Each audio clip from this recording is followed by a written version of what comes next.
The emergency call came from 1247 Oak Street in suburban Denver at 11:32 p.m. on October 3, 2023.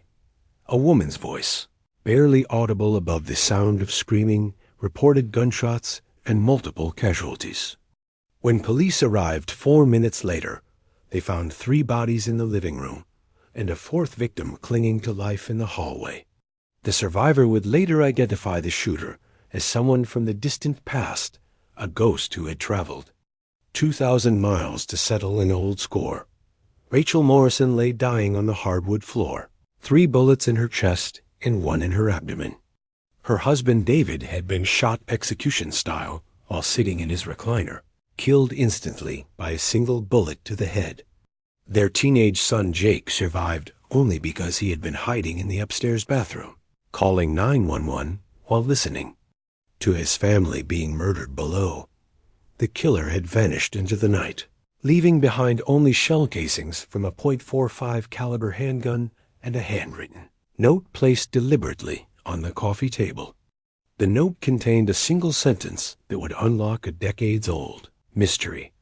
"You took everything from me in Tampa. Now we're even." Rachel Morrison had been living under a false identity for 22 years. Her real name was Rebecca Walsh, and she had fled Florida in 2001 after testifying against a drug trafficking organization that had threatened to kill her entire family. The Witness Protection Program had given her a new life, but it couldn't erase the enemies she had made.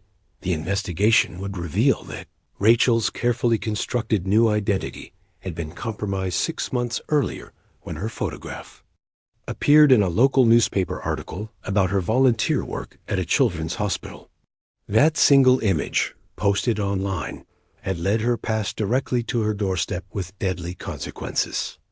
The Morrison family lived in Greenwood Village, an affluent suburb of Denver, where tree-lined streets and million-dollar homes created an atmosphere of safety and prosperity. Their 2-story colonial house sat on a quiet cul-de-sac where neighbors knew each other by name and children played safely in the streets. Rachel Morrison, 43, had built a reputation as a devoted mother and community volunteer. She worked part-time as a medical transcriptionist and spent her free time organizing fundraisers for local charities. To everyone who knew her, she embodied the ideal of suburban motherhood, attentive, caring, and completely dedicated to her family. David Morrison, 45, worked as an architect for a prominent Denver firm. He had met Rachel in 2002, a year after she had relocated to Colorado, and they married after a brief courtship. David knew nothing about his wife's previous life in Florida or her involvement with federal prosecutors in a major criminal case. Their son Jake, 16, was a junior at Cherry Creek High School, where he played varsity soccer and maintained a 3.8 GPA. He had been accepted into an advanced placement program and was planning to attend college in Colorado. Jake's life revolved around school, sports, and spending time with friends from the neighborhood. The family's normal routine had been disrupted on October 3rd when David returned home early from a business trip to surprise Rachel for their anniversary. His unexpected arrival would place him directly in the path of a killer who had been watching the house for weeks, waiting for the perfect moment to strike. The gunman had been positioned across the street from the Morrison home since 9:15 p.m., concealed behind a neighbor's SUV parked in the driveway. Security cameras would later capture a dark figure moving between shadows, carrying what appeared to be a large duffel bag and wearing a baseball cap pulled low over his face. At 11:18 p.m., the killer approached the Morrison house through the backyard, avoiding the front door where motion sensor lights would have illuminated his presence. He used a crowbar to force open the sliding glass door that led from the patio into the family room, triggering a security alarm that had been disabled at the main panel. David Morrison was watching television in his recliner when the intruder entered. The gunman shot him once in the head at close range before David could react or call for help. The sound of the gunshot brought Rachel running from the kitchen, where she had been preparing a late dinner for her husband's unexpected return. The killer confronted Rachel in the living room, speaking her real name, Rebecca Walsh, before firing 4 shots at close range. 3 bullets struck her in the chest and 1 in the abdomen, causing massive internal bleeding. Rachel collapsed near the coffee table, where the gunman placed the handwritten note that would later identify the motive for the attack. Jake Morrison heard the gunshots from his upstairs bedroom and immediately locked himself in the hallway bathroom.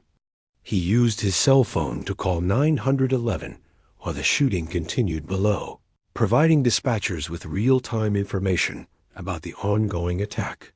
His quick thinking and detailed descriptions would prove crucial to the subsequent investigation. Gunman spent 12 minutes in the house, methodically searching through Rachel's personal belongings and computer files. He collected photographs, documents, and computer hard drives that contained evidence of Rachel's new identity.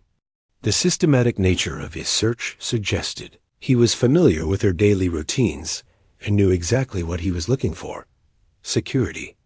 Footage from neighboring homes captured the killer leaving the Morrison house at 11:30 p.m., carrying a large bag filled with stolen items. He walked calmly through the backyard and disappeared into a wooded area behind the subdivision. His escape route had been carefully planned to avoid main roads and surveillance cameras. Denver police arrived at 11:36 p.m. to find the front door standing open and Jake Morrison running from the house in a state of panic.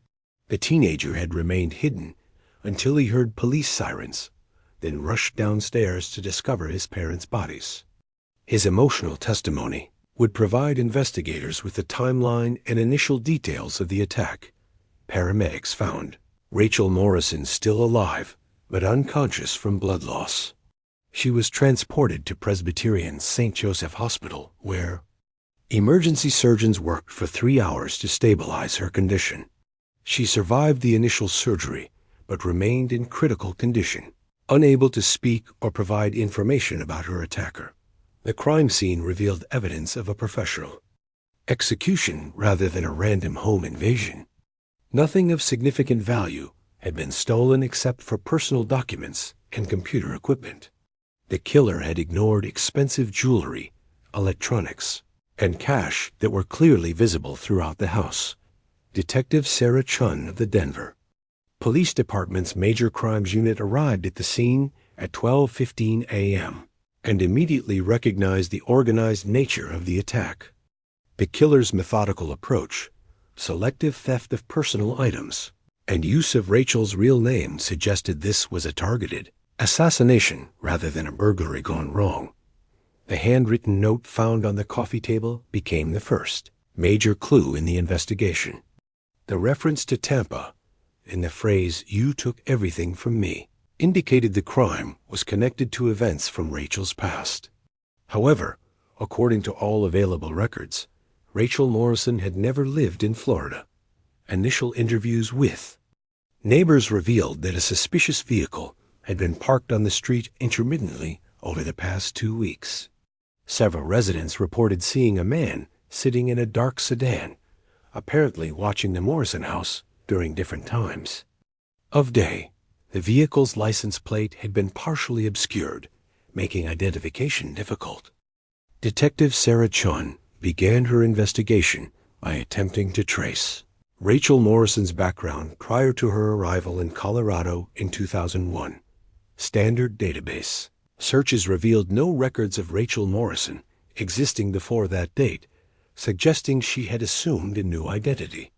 The lack of historical records raised immediate red flags about witness protection involvement.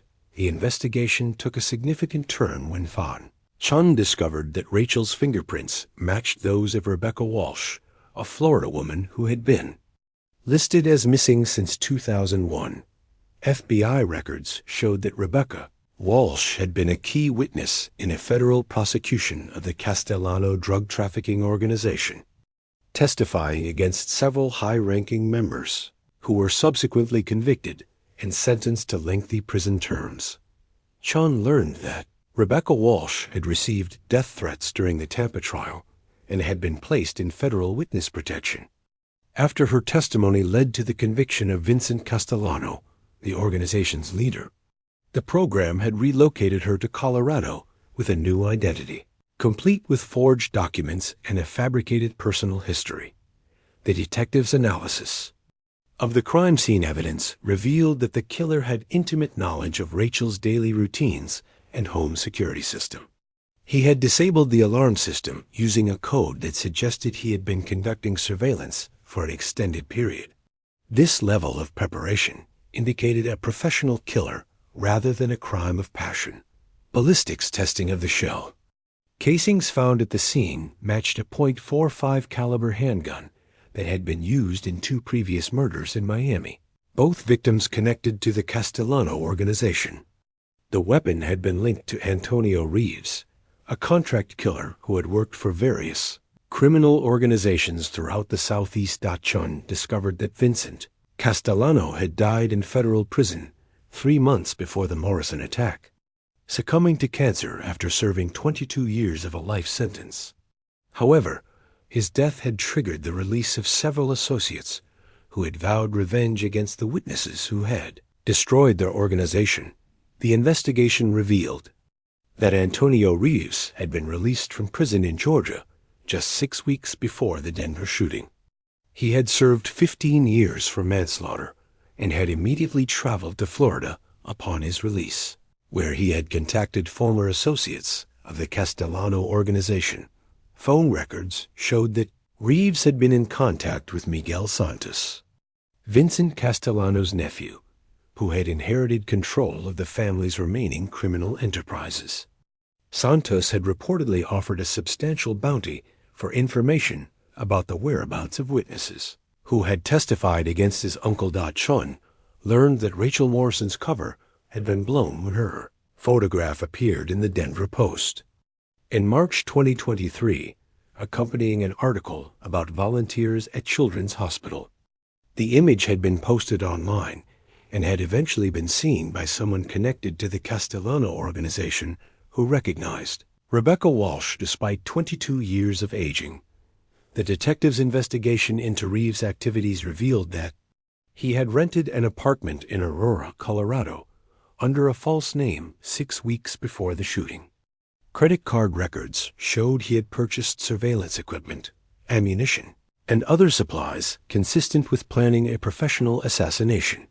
Security footage from various locations around Denver showed Reeves conducting reconnaissance on the Morrison home over a period of 3 weeks. He had photographed the house, studied the family's routines, and mapped escape routes. His surveillance had been professional and systematic, avoiding detection until after the attack. Chun discovered that Reeves had been tracking Rachel's activities through social media and public records, building a detailed profile of her new life in Colorado. He had identified her workplace, her son's school, and her husband's business, gathering information that could be used to plan the perfect time to strike. The investigation revealed that Reeves had originally planned to kill Rachel's entire family, viewing them as extensions of the woman who had betrayed the Castellano organization. Only Jake Morrison's quick thinking in hiding and calling police had prevented a complete family annihilation. Digital forensics analysis of Reeves' computer equipment found in his Aurora apartment contained detailed plans for the attack and evidence of his communication with Miguel Santos in Florida. The communications confirmed that the hit had been ordered and financed by the Castellano organization as revenge for Rebecca Walsh's testimony decades earlier. The investigation took a stunning turn when Detective Chun discovered that Rachel Morrison had been living a double life even within her protected identity. While officially working as a medical transcriptionist, she had actually been serving as an active FBI informant, providing intelligence on organized crime activities in the Denver area for the past 15 years. FBI Special Agent Michael Torres revealed that Rachel had been recruited by federal agents in 2008 when they discovered her true identity during a routine background check. Rather than relocating her again, the Bureau had decided to use her knowledge of organized crime operations to gather intelligence on criminal organizations operating in Colorado. The most shocking revelation came when Chun learned that Rachel had been instrumental in several major FBI operations against drug trafficking networks in Denver. Her information had led to the arrests of over 30 criminals and the seizure of millions of dollars in drugs and assets. She had been one of the Bureau's most valuable assets in the region. Further investigation revealed that Rachel's cover as a suburban housewife had been perfect for accessing information about money laundering operations conducted through legitimate businesses. She had worked her way into social circles connected to suspected criminals, gathering evidence that had supported multiple federal prosecutions. Chun discovered that Antonio Reeves had not been working alone. FBI surveillance footage showed him meeting with 2 other men in Denver during the weeks before the attack. These men were identified as Marcus DeLuca and Frank Torino, both former associates of the Castellano organization who had been seeking revenge for decades. The investigation uncovered evidence that the attack on the Morrison family was part of a larger conspiracy to eliminate all the witnesses who had testified against Vincent Castellano. Rachel was the 3rd target on a list that included 7 former witnesses, 2 of whom had already been murdered in other states. Detective Chun learned that Rachel had been aware she was being hunted and had been working with the FBI to set up a counter-operation. Her participation in the Children's Hospital fundraiser, which led to her photograph being published, had been deliberate bait designed to draw her enemies into the open where they could be captured. The most disturbing revelation came when investigators discovered that David Morrison had been an unwitting participant in his wife's intelligence gathering. Rachel had been using their social connections and David's business relationships to access information about potential criminal activities, putting her family at risk without their knowledge. FBI records revealed that Rachel had been scheduled to enter deeper cover the week after she was shot, relocating to another state with a new identity to avoid the increasing threats against her life. The timing of the attack had prevented her escape and had exposed her family to deadly consequences. Chun discovered that Jake Morrison's survival had not been accidental. Rachel had prepared her son for the possibility of an attack, teaching him emergency procedures and safe room protocols without revealing the specific nature of the threats against their family. His quick response had been the result of his mother's careful planning. The investigation revealed that Miguel Santos had discovered Rachel's FBI informant activities through a leak within federal law enforcement. Someone with access to classified information had provided the Castellano organization with details about Rachel's cooperation with authorities, making her a priority target for elimination. Further analysis showed that the attack had been timed to coincide with a major FBI operation against organized crime figures in Florida. Rachel's death was intended to send a message to other potential informants and to disrupt ongoing investigations by eliminating a key source of intelligence. The final shocking revelation came when Chun learned that Rachel had left behind a cache of evidence that would be released automatically if she was killed or disappeared. The evidence included recordings, photographs, and documents that would implicate dozens of criminals in ongoing enterprises, ensuring her death would not silence her contributions to law enforcement. The U.S. Attorney's Office for the District of Colorado filed federal murder charges against Antonio Reeves on November 15, 2023, 6 weeks after the Morrison family attack.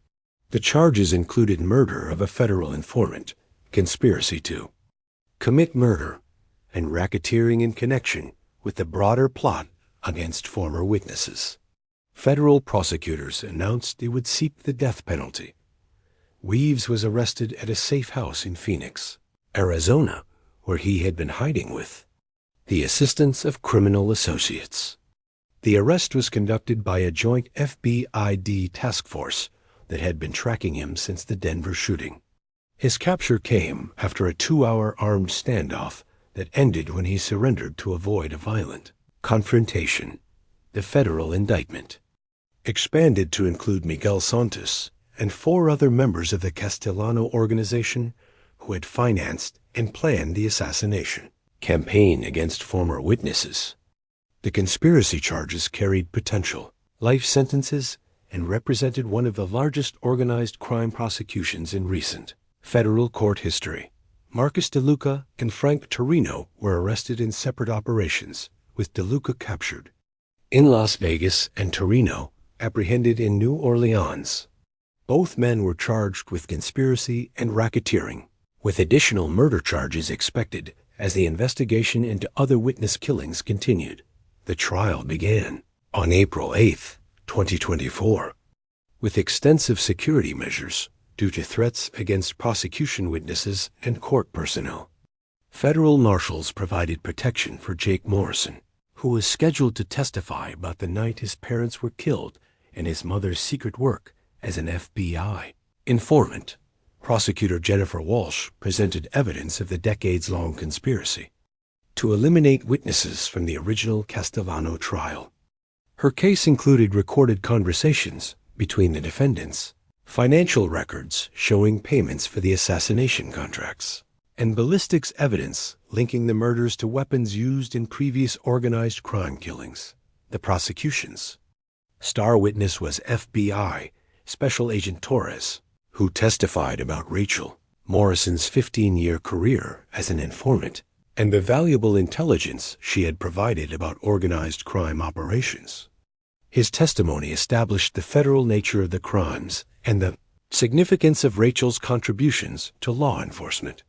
Jake Morrison's testimony provided crucial eyewitness details about the night of the attack and his mother's preparations for potential violence.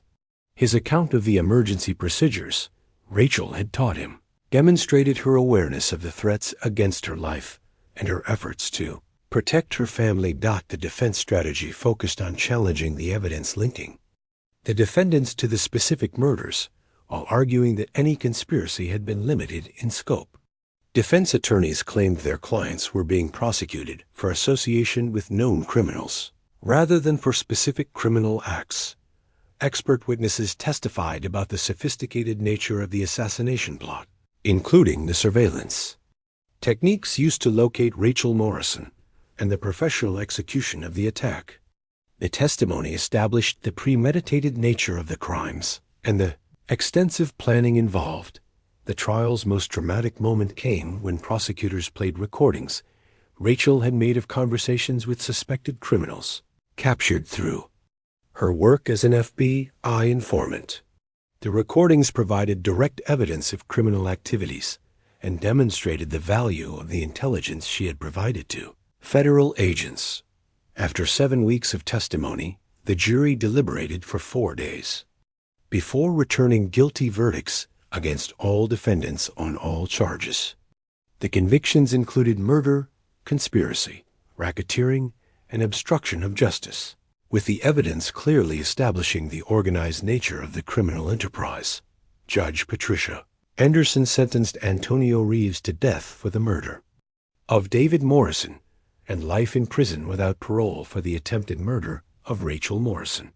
The sentences reflected the cold-blooded nature of the executions and the threat the defendants posed to public safety and the integrity of the justice system.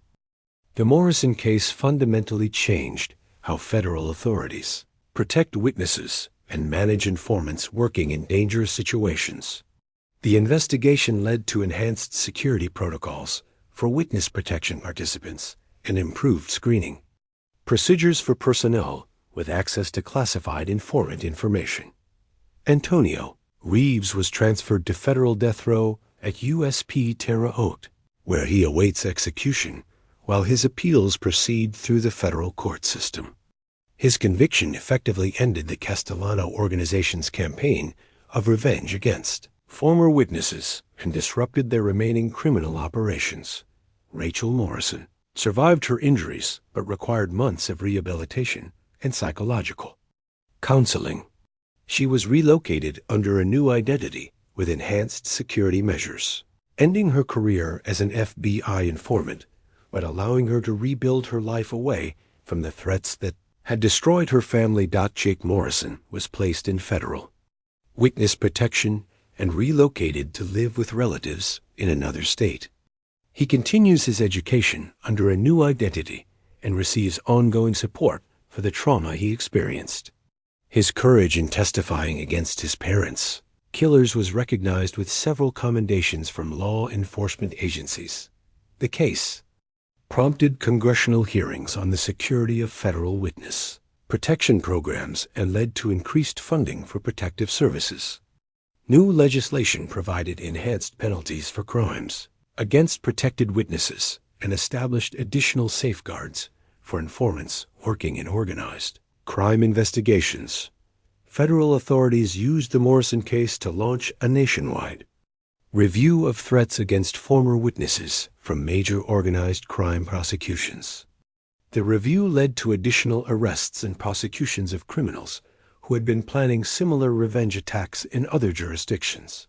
The investigation revealed that Rachel Morrison's intelligence work had been instrumental in dozens of successful prosecutions and had prevented significant criminal activities from occurring in the Denver area. Her contributions to law enforcement were recognized posthumously with the FBI Director's Award for Exceptional Service. The case serves as a stark reminder of the ongoing dangers faced by individuals who cooperate with law enforcement in prosecuting organized crime. Rachel Morrison's courage in testifying against criminals and her subsequent work as an informant helped protect countless innocent people from criminal victimization. The question remains whether adequate protections exist for the thousands of witnesses and informants who risk their lives to support law enforcement efforts against organized crime. Rachel Morrison's case demonstrates both the value and the vulnerability of those who choose to stand up against criminal organizations. Her story continues to influence discussions about witness protection, informant safety, and the long-term consequences of cooperating with federal authorities in major criminal cases. The ultimate sacrifice made by the Morrison family serves as a testament to the ongoing battle between law enforcement and organized crime in America.